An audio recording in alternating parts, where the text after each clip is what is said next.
Senhora Presidente, Senhor Presidente do Conselho Económico e Social, Senhor Conselheiro Relator, primeiro cumprimento ao Senhor Presidente pela primeira presença na discussão da Conta Geral do Estado, portanto, e também sublinhar os constrangimentos que foram apontados inerentes ao processo, portanto, em concreto desta Conta Geral do Estado, portanto, e das limitações que tiveram para a elaboração do parecer, portanto, e fazer também esse sublinhado.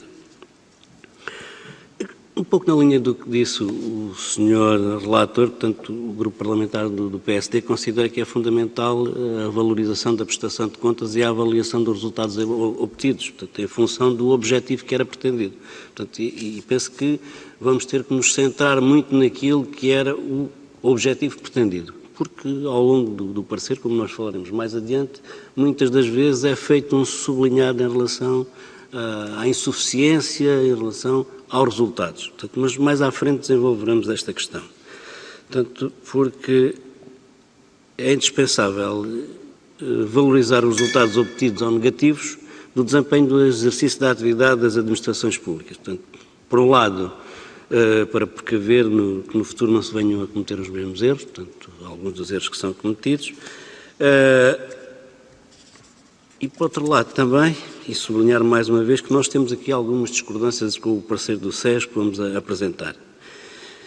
Mas antes disso, um pouco o nosso olhar, também o nosso sublinhar, particularmente em duas dimensões, portanto, uma dimensão técnica e formal, portanto, e uma dimensão dos resultados económicos e financeiros obtidos. Portanto, o Governo e os partidos à altura, portanto, consideraram que existiam limitações à lei de enquadramento orçamental, portanto, e propusemos, e foi aprovada uma nova lei de enquadramento orçamental que visa, digamos assim, diminuir algumas das questões e dos problemas que se colocam em termos daquilo que é a tempestividade da apresentação da informação, portanto, no sentido de facto, seja possível discutir a Conta Geral do Estado em tempo útil, portanto, para o debate político, para a elaboração, inclusive, do orçamento do ano seguinte, portanto, e nós subscrevemos muito claramente na íntegra a afirmação que o Sr. Presidente do Tribunal de Contas fez na audição que fez, portanto, em termos daquilo que deve ser os atributos, portanto, em termos de rigor contabilístico, em termos de correta aplicação das regras financeiras, no ênfase nos resultados e na transparência e na prestação de contas da garantia de independência. Portanto, nós sublinhamos esse aspecto porque nunca é demais, independentemente de se falarmos da Conta Geral do Estado de 2015, 2016, 2014, portanto, estes quatro atributos são significativos.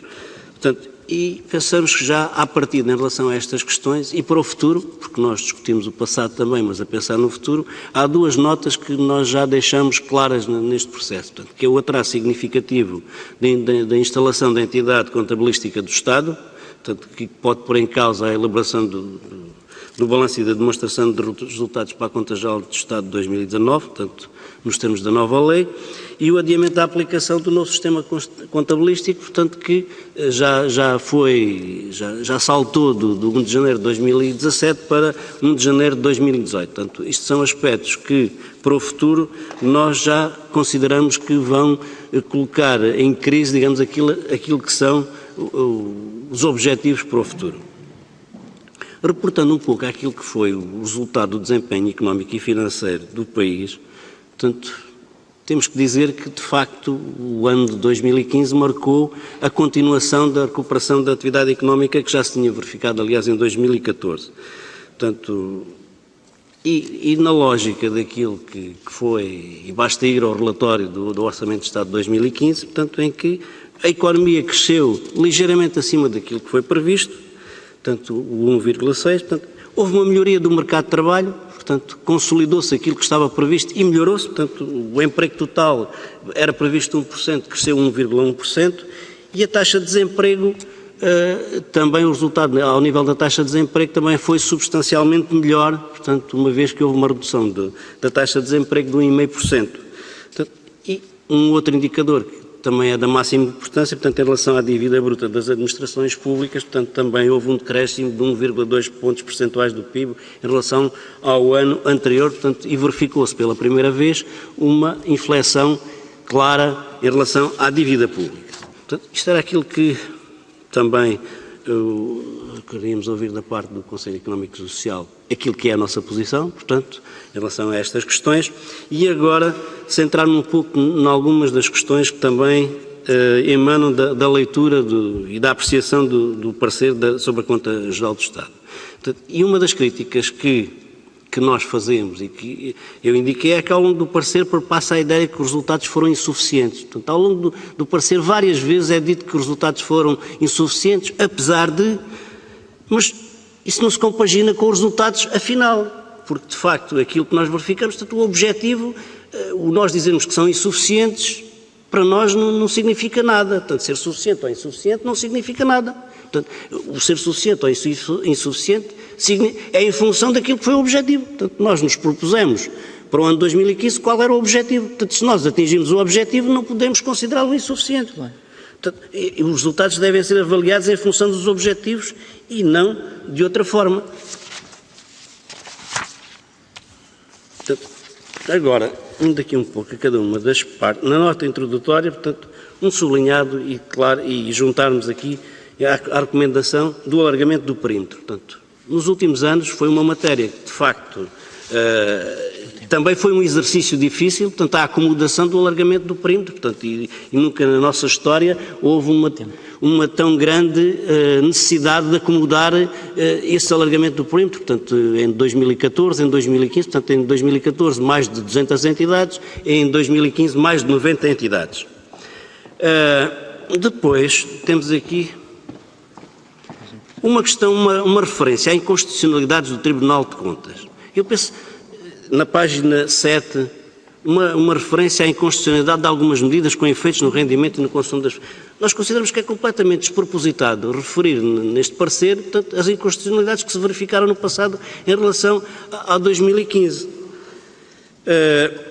Temos aqui num outro parágrafo, na página 7, em termos globais, a conclusão sobre a evolução da economia portuguesa em 2015 foi a de uma recuperação ainda que insuficiente e que acentua de uma forma mais acentuada do que aquilo previsto no Orçamento de Estado de 2015, mais no crescimento. Portanto, foi insuficiente, mas ainda foi superior àquilo que nós tínhamos previsto. Não percebo qual é que é o grau de insuficiência. E depois, logo a seguir, portanto, e aqui pode ser uma gralha, mas como isto fica para a memória futura, portanto, nós temos uma referência ao desemprego de 13,4 para 12,4. Quando a referência devia ser de 13,9 para 12,4. Portanto, o decréscimo da taxa de desemprego foi de 1,5%, não foi de 1%. Portanto, é referido no último parágrafo da página 7 que há um decréscimo de 13,4 para 12,4, quando efetivamente foi um decréscimo de 13,9 para 12,4. Logo ao virarmos da página, há uma série de adjetivação, e o parecer tem muita adjetivação que nós não conseguimos compreender. Portanto, fala-se na precariedade e na existência de uma elevada precariedade. Mas é só adjetivação porque não temos fundamentação. Aliás, daquilo que sabemos, a precariedade aumentou substancialmente posteriormente a 2015. 10%. Portanto, na página 9, o Conselho Económico, Sr. Deputado... Na página 9, o Conselho Económico e Social tem uma formulação que nós não percebemos. O Conselho Económico e Social preconiza uma renegociação da dívida, porque diz no início da página 19, contributo para a diminuição da dívida pública não resolve o problema de fundo que se prende com o seu montante, juros e prazos. Portanto, isto o Conselho Económico e Social preconiza uma renegociação da dívida. Tenho aqui mais 2 ou 3 questões que depois desenvolverei nos 3 minutos. Obrigado, Sra. Presidente. Muito obrigada.